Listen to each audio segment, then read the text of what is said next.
ಸ್ವಾಗತ. ನಾನು ರಮ್ಯಾ ಸತೀಶ್. ಇಂದಿನ ಮುಖ್ಯಾಂಶಗಳು: ಯೋಗಾಭ್ಯಾಸ, ಧ್ಯಾನಾಭ್ಯಾಸಗಳು ಬದುಕಿಗೆ ಸ್ಫೂರ್ತಿ. ಪ್ರತಿನಿತ್ಯ 1 ತಾಸು ಯೋಗ ಧ್ಯಾನದಲ್ಲಿ ತೊಡಗುವಂತೆ ಹೇಳಿದ ಶಾಸಕ ಬಾಲಕೃಷ್ಣ. ಆರ್ಟ್ ಆಫ್ ಲಿವಿಂಗ್ ನವರ 1 ವಾರದ ಸುದರ್ಶನ ಕ್ರಿಯೆ ಶಿಬಿರದ ಸಮಾರೋಪದಲ್ಲಿ ಭಾಗಿಯಾಗಿ ಹೇಳಿಕೆ. ತಾಲೂಕಿನ ಬೀಚಗೊಂಡನಹಳ್ಳಿ ಗ್ರಾಮದಲ್ಲಿ ಶ್ರೀ ಆಂಜನೇಯ ಸ್ವಾಮಿ, ಅಣತಿ ಲಕ್ಷ್ಮೀದೇವಿಯವರ ಬ್ರಹ್ಮರಥೋತ್ಸವ. ಸಾವಿರಾರು ಭಕ್ತರು ಭಾಗಿ. ರಥೋತ್ಸವದ ಅಂಗವಾಗಿ ಗ್ರಾಮದಲ್ಲಿ ವಿಶೇಷ ಪೂಜೆ, ದೇವರಿಗೆ ವಿಶೇಷ ಅಲಂಕಾರ, ಉತ್ಸವ. ಪಟ್ಟಣದಲ್ಲಿನ ಪತ್ರಕರ್ತರ ಭವನದ ಮೇಲ್ಮಹಡಿಯಲ್ಲಿ ನೂತನ ಸ್ನೇಹಮಯಿ ವಿವೇಕಾನಂದ ಯೋಗ ಮಂದಿರ ಆರಂಭ. ಪಟ್ಟಣದ ಜನತೆ ಯೋಗಾಭ್ಯಾಸದಲ್ಲಿ ತೊಡಗಿ ಉತ್ತಮ ಆರೋಗ್ಯ ಸಂಪಾದಿಸುವ ನಿಟ್ಟಿನಲ್ಲಿ ಯೋಗ ಮಂದಿರ ಆರಂಭವೆಂದ ಸ್ಥಾಪಕರು. ಹಾಗೂ ಎಪಿಎಂಸಿ ಮಾಜಿ ಅಧ್ಯಕ್ಷ, ಕನ್ನಡ ಸಾಹಿತ್ಯ ಪರಿಷತ್ ನುಗ್ಗೇಹಳ್ಳಿ ಹೋಬಳಿ ಘಟಕದ ಅಧ್ಯಕ್ಷ ಬಿಆರ್ ದೊರೆಸ್ವಾಮಿಯವರ 57ನೇ ವರ್ಷದ ಹುಟ್ಟುಹಬ್ಬ. ಶಾಸಕ ಬಾಲಕೃಷ್ಣರಿಂದ ಶುಭ ಕೋರಿಕೆ. ಶಾಂತಿ, ನೆಮ್ಮದಿಯನ್ನು ಎಷ್ಟು ಬೆಲೆ ಕೊಟ್ಟರೂ ಕೊಳ್ಳಲಾಗದು. ನಮ್ಮ ದೈನಂದಿನ ಜೀವನವನ್ನು ಶಿಸ್ತುಬದ್ಧವಾಗಿ ರೂಢಿಸಿಕೊಂಡು ಪ್ರತಿದಿನ ಯೋಗ, ಧ್ಯಾನ, ಪ್ರಾಣಾಯಾಮದಲ್ಲಿ ತೊಡಗಿಸಿಕೊಂಡಾಗ ಮನಸ್ಸು ಲವಲವಿಕೆಯಿಂದ ಕೂಡಿ ಶಾಂತಿ, ನೆಮ್ಮದಿ ಕಂಡುಕೊಳ್ಳಲು ಸಾಧ್ಯವೆಂದು ಶಾಸಕ ಸಿಎನ್ ಬಾಲಕೃಷ್ಣ ಹೇಳಿದರು. ಆರ್ಟ್ ಆಫ್ ಲಿವಿಂಗ್ ಸಂಸ್ಥೆಯು ಪಟ್ಟಣದ ಗಣಪತಿ ಪೆಂಡಾಲ್ನಲ್ಲಿ ಪಟ್ಟಣದ ಶಿಬಿರಾರ್ಥಿಗಳಿಗೆ ನಡೆಸಿದ 1 ವಾರದ ಯೋಗಾಭ್ಯಾಸ, ಧ್ಯಾನಾಭ್ಯಾಸ, ಸುದರ್ಶನ ಕ್ರಿಯಾ ಶಿಬಿರದ ಸಮಾರೋಪ ಸಮಾರಂಭದಲ್ಲಿ ಭಾಗವಹಿಸಿ ಮಾತನಾಡಿದ ಅವರು, ರವಿಶಂಕರ್ ಗುರೂಜಿಯವರು ನಮ್ಮ ನಾಡಿನವರಾಗಿ ಪ್ರಪಂಚದ 170ಕ್ಕೂ ಹೆಚ್ಚು ದೇಶಗಳಲ್ಲಿ ಅವರ ಸಂದೇಶಗಳನ್ನು ಪಾಲಿಸುವ ಭಕ್ತರಿದ್ದಾರೆ. ಅವರ ಸಂದೇಶಗಳಿಂದ ಬದುಕಿನಲ್ಲಿ ಶಾಂತಿ, ನೆಮ್ಮದಿ ಕಾಣಲು ಸಾಧ್ಯವಾಗಿದೆ. ಅವರು ರೂಪಿಸಿರುವ ಸುದರ್ಶನ ಕ್ರಿಯೆಯಿಂದ ಜನರ ಉತ್ತಮ ಆರೋಗ್ಯದ ಸಲುವಾಗಿ ಅವರ ಸಂಸ್ಥೆಯವರು ಪಟ್ಟಣದಲ್ಲಿ 1 ವಾರಗಳ ಶಿಬಿರ ಆಯೋಜಿಸುತ್ತಿದ್ದಾರೆ. ಇದು ಬರೀ ಪಟ್ಟಣಕ್ಕೆ ಸೀಮಿತವಾಗಬಾರದು. ಹೋಬಳಿ ಮಟ್ಟ ಸೇರಿ ಇನ್ನೂ 10 ಶಿಬಿರಗಳನ್ನು ಆಯೋಜಿಸಬೇಕು. ಇದಕ್ಕಾಗಿ ತಮ್ಮ ಕೈಲಾದ ನೆರವು ನೀಡುವುದಾಗಿ ಹೇಳಿದರು. ನಾವು ಮಾಡುವ ಕರ್ತವ್ಯದಲ್ಲಿ ಯಶಸ್ಸು ಕಾಣಬೇಕಾದರೆ ಯೋಗಾಭ್ಯಾಸ, ಧ್ಯಾನಾಭ್ಯಾಸವನ್ನು ದಿನಕ್ಕೊಂದು ಗಂಟೆ ಮಾಡುವುದು ಮುಖ್ಯ. ಇಂದು ನಾವು ತಿನ್ನುವ ಆಹಾರ ವಿಷಯುಕ್ತವಾಗಿದ್ದು ಅತಿಯಾದ ರಸಗೊಬ್ಬರ, ಕ್ರಿಮಿನಾಶಕ ಬಳಕೆಯಿಂದ ಅಂಗಾಂಗ ರೋಗಕ್ಕೆ ತುತ್ತಾಗುತ್ತಿದ್ದೇವೆ. ಆದ್ದರಿಂದ ನಮ್ಮ ದೇಹ ಮತ್ತು ಮನಸ್ಸನ್ನು ಸದೃಢವಾಗಿ ಇಟ್ಟುಕೊಳ್ಳುವುದು ನಮ್ಮೆಲ್ಲರ ಕರ್ತವ್ಯವೆಂದರು. ಶಿಬಿರಾರ್ಥಿಗಳನ್ನು 3 ತಂಡಗಳಾಗಿ ವಿಂಗಡಿಸಿ ಬೆಂಕಿಯ ಬಳಕೆಯಿಲ್ಲದ ಆಹಾರ ತಯಾರಿಸುವ ಟಾಸ್ಕ್ ನೀಡಲಾಗಿ ಎಲ್ಲ ತಂಡಗಳು ಉತ್ತಮವಾದ ಆಹಾರ ತಯಾರಿಸಿ ಎಲ್ಲರಿಗೂ ಪ್ರೋತ್ಸಾಹ ಬಹುಮಾನ ವಿತರಣೆ ಮಾಡಲಾಯಿತು. ಶಿಬಿರಕ್ಕೆ ನೆರವು ನೀಡಿದ ಲಯನ್ಸ್ ಕ್ಲಬ್ನ ಅಧ್ಯಕ್ಷ ಲಾಯರ್ ಗಿರೀಶ್ ಮಾತನಾಡಿದರು. ಈ ಸಂದರ್ಭದಲ್ಲಿ ಲಯನ್ಸ್ ಕ್ಲಬ್ ಅಧ್ಯಕ್ಷ ಲಾಯರ್ ಗಿರೀಶ್, ಆರ್ಟ್ ಆಫ್ ಲಿವಿಂಗ್ನ ಹಿರಿಯ ಸದಸ್ಯರಾದ ರಮೇಶ್, ಗಜಾನನ ಮನೋಹರ್, ಪುಟ್ಟಣ್ಣ ಗೋಕಾಕ್, ರಂಗಸ್ವಾಮಿ ಸೇರಿ ಇತರರು ಇದ್ದರು. ಈಗಾಗಲೇ ಮೊದಲನೇ ಬ್ಯಾಚ್ ಅಲ್ಲಿ ಯಾರು ತೊಡಗಿಸ್ಕೊಂಡಿದ್ದೀರಾ ತಮ್ಮೆಲ್ಲರಿಗೂ ಕೂಡ ಒಂದು ಆನಂದದ ಅನುಭೂತಿ ಆಗಿದೆ ಅಂತ ನಾನಾದ್ರೂ ಭಾವಿಸ್ತಾ, ಯಾಕಂದ್ರೆ ನಮ್ಮ ಅನುಭವಗಳನ್ನ ಇಲ್ಲಿಂದ ಪಡ್ಕೊಳ್ತಕ್ಕಂಥ ಅನುಭವನ ನಾವು ಬಾಯಿ ಮಾತಂದ್ರೆ ಹೇಳಕ್ಕಾಗಲ್ಲ. ಯಾಕಂದ್ರೆ experience can not be explained. ಅವನ್ನ ಅನುಭವಿಸಿ ಅದನ್ನ ನಾವು ಎಕ್ಸ್ಪ್ರೆಷನ್ ಮುಖಾಂತರ ಹೇಳಕ್ಕಾಗುತ್ತೆ. ಯಾಕಂದ್ರೆ ಅವ್ರ ಮುಖದಲ್ಲಿ ಕಾಂತಿ, ತೇಜಸ್ಸು ಅವೆಲ್ಲ ಕಂಡುಬರ್ತದೆ. ಜೊತೆಗೆ ಈಗ ಈ ಕಡಿಮೆ ಕಾಲಾವಕಾಶದಲ್ಲಿ ಕೆಲವರಿಗಷ್ಟೇ ಇದನ್ನ ಉಪಯೋಗನ ಪಡ್ಕೊಳ್ಳೋಕ್ಕೆ ಅವಕಾಶ ಆಗಿದೆ. ದಯಮಾಡಿ ನಮ್ಮ ಜನಪ್ರಿಯ ಶಾಸಕರು, ಯಾಕೆಂದ್ರೆ ನಾವು ಮೇಡಮ್ ಅವ್ರನ್ನ ಕೇಳಿದಾಗ ನಮ್ಮ ತಾಲೂಕಲ್ಲಿ ಈ ಥರ ಒಂದು ಅವಕಾಶ ಮಾಡ್ತೀವಿ ನಮ್ಮ ಜನತೆಗೆ ಅಂತ ಕೇಳಿದಾಗ ಶಾಸಕರು ಎಲ್ಲ ಕೋಪರೇಟ್ ಮಾಡ್ತಾರೆ ಅಂತ ಹೇಳಿ ಅವರಂತೂ ಆರೋಗ್ಯದಲ್ಲಿ ರಾಷ್ಟ್ರ ಮಟ್ಟದಲ್ಲಿ ಅವರು ತುಂಬ ಕೆಲಸ ಮಾಡಿರೋರು. ಅಷ್ಟು ಆರೋಗ್ಯ ಸಂಬಂಧಪಟ್ಟಂತೆ ಜನತೆಗೆ ಯಾವುದೇ ರೀತಿಯ ಸಹಾಯ ಮಾಡ್ತಾರೆ ಅನ್ನೋ ಭರವಸೆಯೊಂದಿಗೆ ನಾವು ಕರ್ಕೊಂಡು ಅದು ಆ ಉದ್ದೇಶ ಮೇಲೆ ಇವಾಗ ನಡೆಸಲೇಬೇಕು ಅಂತ ಹೇಳ್ಬಿಟ್ಟು ನಾವು ನಿಮಗೆ ಕರೆಸಿರುವಂಥದ್ದು ಮನೆ ಶಾಸಕರೇ.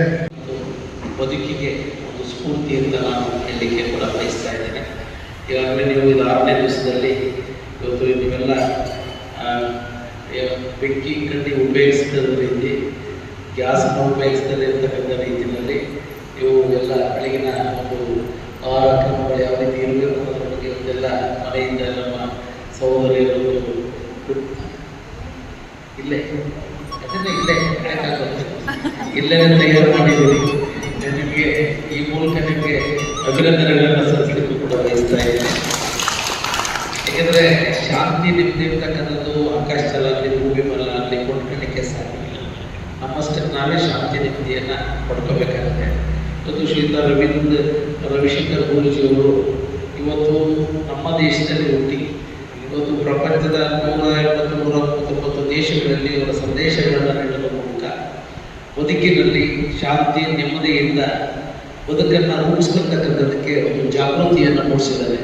ಅದು ನಿಜವಾಗ್ಲೂ ಕೂಡ ಪ್ರಶಂಸನೀಯ ಅಂತಕ್ಕಂಥ ಮಾತನ್ನು ಕೂಡ ಈ ಸಂದರ್ಭದಲ್ಲಿ ಹೇಳ್ತಾ, ನಮ್ಮ ಬೆಂಗಳೂರಲ್ಲಿ ಬನ್ನೇರುಘಟ್ಟ ಕನಕಪುರ ರೋಡಲ್ಲಿ ಆರ್ಟ್ ಆಫ್ ಲಿವಿಂಗ್ ಎಲ್ಲ ಸಾಮಾನ್ಯ ಹೋದಂಥ ಸಂದರ್ಭದಲ್ಲಿ ನಾನು ಕೂಡ ನೋಡಿದ್ದೇನೆ.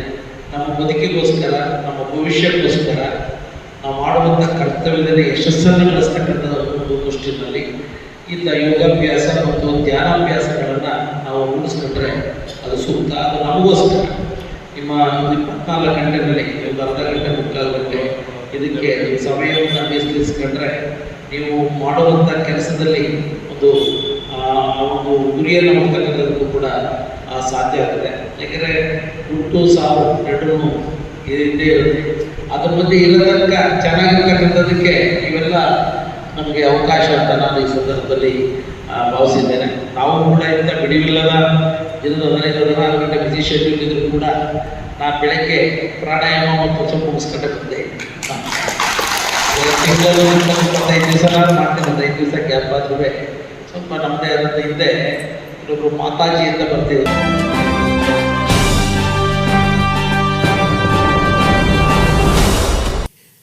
ಪ್ರತಿ ವರ್ಷದಂತೆ ಈ ವರ್ಷವೂ ಶ್ರೀರಾಮನವಮಿಯಂದು ಬೀಚಗೊಂಡನಹಳ್ಳಿ ಗ್ರಾಮದ ಶ್ರೀ ಆಂಜನೇಯ ಸ್ವಾಮಿ ಗ್ರಾಮ ದೇವತೆ ಅಣತಿ ಲಕ್ಷ್ಮೀದೇವಿ ದೇವರ ಬ್ರಹ್ಮರಥೋತ್ಸವ ಸಾವಿರಾರು ಭಕ್ತರ ಸಮ್ಮುಖದಲ್ಲಿ ವಿಜೃಂಭಣೆಯಿಂದ ನೆರವೇರಿತು. ಪ್ರತಿ ವರ್ಷದಂತೆ ಈ ವರ್ಷವೂ ಶ್ರೀರಾಮನವಮಿಯಂದು ಬ್ರಹ್ಮರಥೋತ್ಸವ ನಡೆಯಲಿದ್ದು, ಶ್ರೀ ಮಾರುತಿ ದೇವಾಲಯದಲ್ಲಿ ಬೆಳಗ್ಗೆಯಿಂದಲೇ ಅಭಿಷೇಕ, ವಿಶೇಷ ಪೂಜೆ, ಹೂವಿನ ಅಲಂಕಾರ ಸೇರಿದಂತೆ ವಿವಿಧ ಪೂಜೆಗಳು ನೆರವೇರಿದವು. ರಥೋತ್ಸವದ ಅಂಗವಾಗಿ ಗುರುವಾರ ರಾತ್ರಿ ಹೋಮ, ಹವನ ಸೇರಿದಂತೆ ದೇವರ ಉತ್ಸವ ಗ್ರಾಮದ ರಾಜಬೀದಿಗಳಲ್ಲಿ ನಡೆಯಿತು. ಬೆಂಗಳೂರು ಸೇರಿದಂತೆ ಅಣತಿ, ಒಳಗೇರಹಳ್ಳಿ, ಕೆಂಬಾಳು, ಹುಲ್ಲೇನಹಳ್ಳಿ ಸೇರಿದಂತೆ ರಾಜ್ಯದ ನಾನಾ ಭಾಗಗಳಿಂದ ಸಾವಿರಾರು ಸಂಖ್ಯೆಯಲ್ಲಿ ಭಕ್ತರು ಆಗಮಿಸುವ ಮೂಲಕ ರಥೋತ್ಸವದಲ್ಲಿ ಪಾಲ್ಗೊಂಡರು. ಸಂಪ್ರದಾಯದಂತೆ ಶ್ರೀ ಆಂಜನೇಯ ಸ್ವಾಮಿ, ಶ್ರೀ ಲಕ್ಷ್ಮೀದೇವಿ ದೇವರುಗಳ ಉತ್ಸವದೊಂದಿಗೆ ಪೂಜಾ ವಿಧಿವಿಧಾನಗಳು ನೆರವೇರಿದ ನಂತರ ಮಂಗಳವಾದ್ಯದೊಂದಿಗೆ ರಥದ ಸುತ್ತ ದೇವರ ಪ್ರದಕ್ಷಿಣೆ ನಡೆಸಿ ರಥದಲ್ಲಿ ದೇವರನ್ನ ಪ್ರತಿಷ್ಠಾಪಿಸಲಾಯಿತು. ಮೊದಲು ಶ್ರೀ ಆಂಜನೇಯ ಸ್ವಾಮಿ ದೇವರ ರಥೋತ್ಸವ ನಡೆಸಿ ನಂತರ ಅದೇ ರಥದಲ್ಲಿ ಗ್ರಾಮದೇವತೆ ಶ್ರೀ ಲಕ್ಷ್ಮೀದೇವಿ ಅಮ್ಮನವರ ರಥೋತ್ಸವ ನಡೆಸಲಾಯಿತು. ಭಕ್ತರು ಹಣ್ಣು, ದವನ ಎಸೆಯುವ ಮೂಲಕ ಭಕ್ತಿ ಸಮರ್ಪಿಸಿದರು. ರಥೋತ್ಸವದ ಅಂಗವಾಗಿ ಭಕ್ತರಿಗೆ ಅನ್ನದಾಸೋಹ ಹಾಗೂ ಪಾನಕ ನೀಡಲಾಯಿತು. ರಥೋತ್ಸವದಲ್ಲಿ ಶ್ರೀ ಮಾರುತಿ ದೇವಾಲಯದ ಅಧ್ಯಕ್ಷರು ಸೇರಿದಂತೆ ಸಮಿತಿ ಸದಸ್ಯರು ಹಾಗೂ ದೇವಾಲಯದ ಎಲ್ಲ ಅರ್ಚಕ ವೃಂದ ಮತ್ತು ಗ್ರಾಮಸ್ಥರು ಪಾಲ್ಗೊಂಡಿದ್ದರು.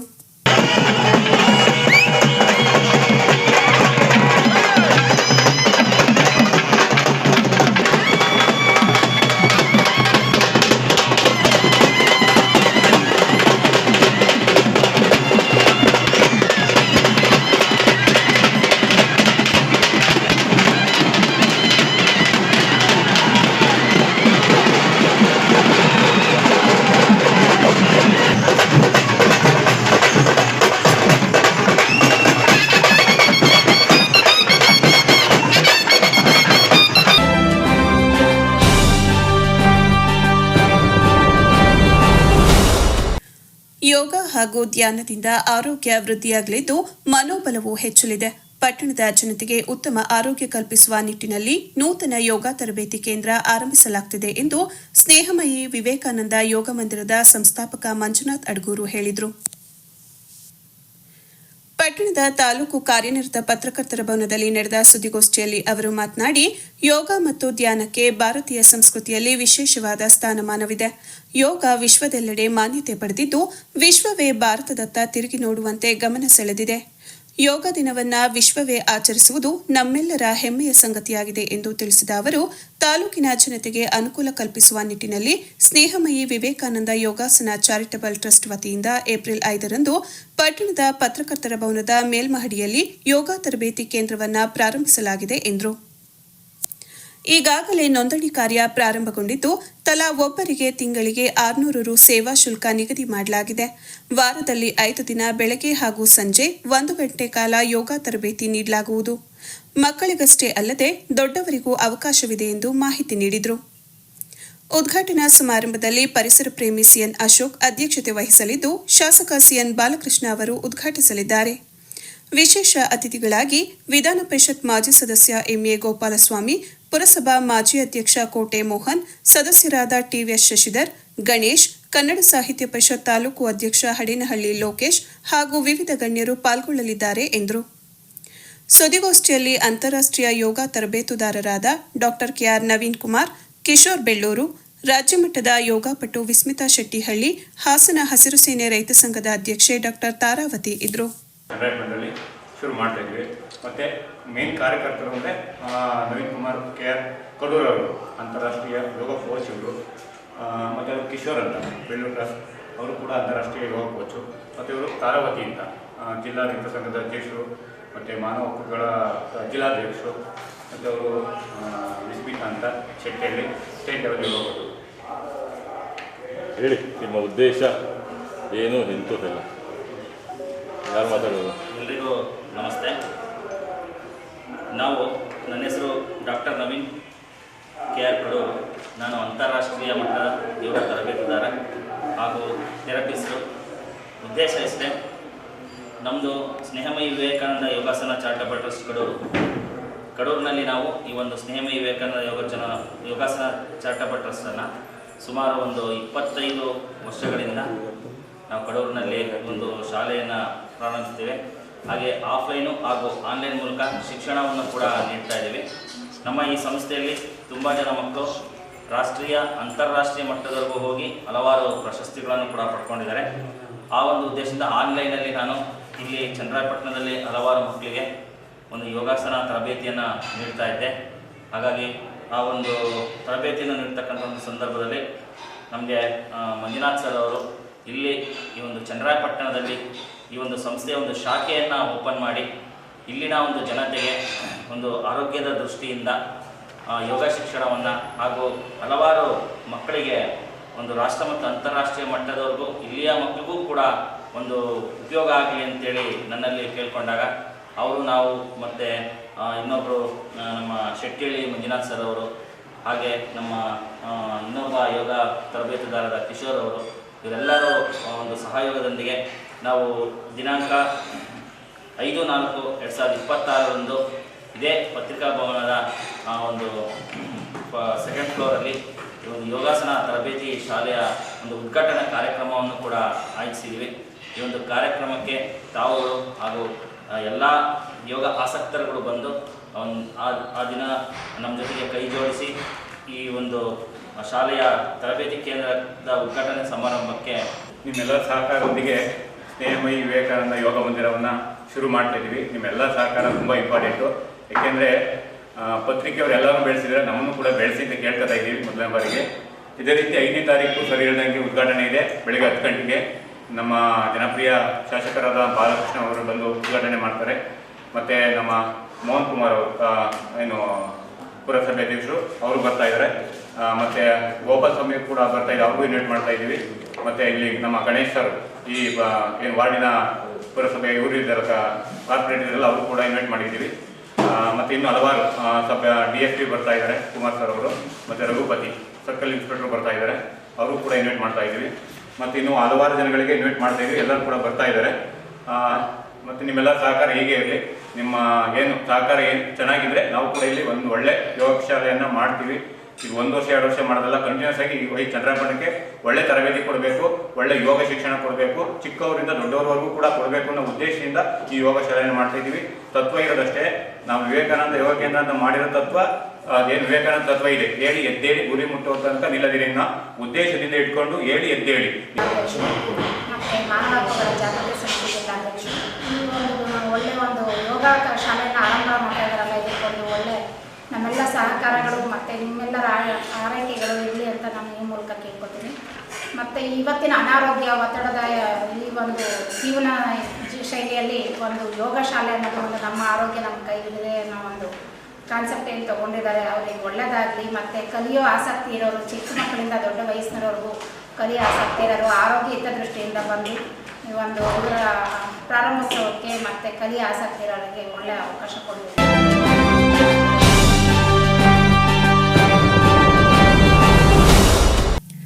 ತಾಲೂಕಿನ ಜೆಡಿಎಸ್ ಮುಖಂಡ, ಮಾಜಿ APMC ಅಧ್ಯಕ್ಷ ಹಾಗೂ ನುಗ್ಗೇಹಳ್ಳಿ ಹೋಬಳಿ ಕನ್ನಡ ಸಾಹಿತ್ಯ ಪರಿಷತ್ ಅಧ್ಯಕ್ಷರಾಗಿರುವ BR ದೊರೆಸ್ವಾಮಿಯವರ 57ನೇ ವರ್ಷದ ಹುಟ್ಟುಹಬ್ಬಕ್ಕೆ ಶಾಸಕ CN ಬಾಲಕೃಷ್ಣ ಅವರು ಶುಭ ಕೋರಿದರು.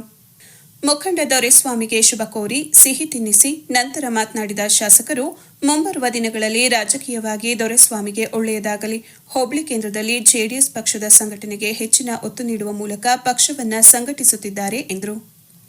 ಈ ಸಂದರ್ಭದಲ್ಲಿ ಮುಖಂಡರಾದ ಶ್ರೀಮತಿ ನೇತ್ರಾವತಿ ದೊರೆಸ್ವಾಮಿ, ವಿಎನ್ ಮಂಜುನಾಥ್, ಪುಟ್ಟಸ್ವಾಮಿ, ಎನ್ಎಸ್ ಮಂಜುನಾಥ್, ಹೊನ್ನೇಗೌಡ, ಶಿವಕುಮಾರ್, ಹೊಲಿಕೆರೆ ಸಂಪತ್ ಕುಮಾರ್, ವಿರೂಪಾಕ್ಷಪುರ ಗೋಪಾಲ್, ನಟರಾಜ್ ಯಾದವ್, ಅಲಿ, ಜಿಕ್ರಿಯಾ, ಸುಹೀಲ್, ಸಲ್ಮಾನ್, ಅಚ್ಚು, ಪಟೇಲ್ ಸಾಹೇಬ್ರು ಸೇರಿ ಇತರರು ಇದ್ರು.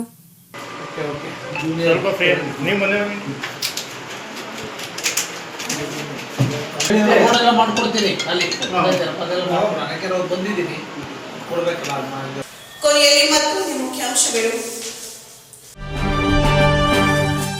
ಯೋಗಾಭ್ಯಾಸ, ಧ್ಯಾನಾಭ್ಯಾಸಗಳು ಬದುಕಿಗೆ ಸ್ಫೂರ್ತಿ.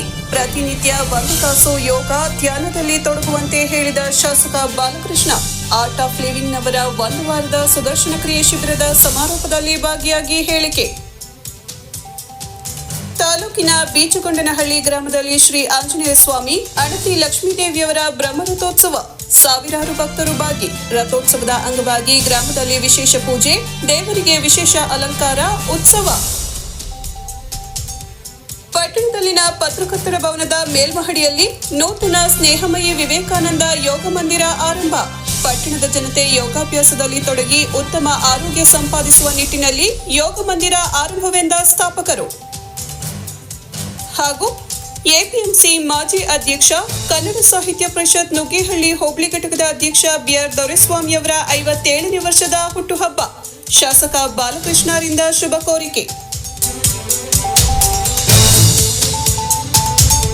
ಇದರೊಂದಿಗೆ ವಾರ್ತಾ ಪ್ರಸಾರ ಮುಕ್ತಾಯವಾಯಿತು. ಮತ್ತೆ ನಮ್ಮ ಭೇಟಿ ಮುಂದಿನ ಚಿಕ್ಕ ವಾರ್ತೆಯಲ್ಲಿ. ನಮಸ್ಕಾರ.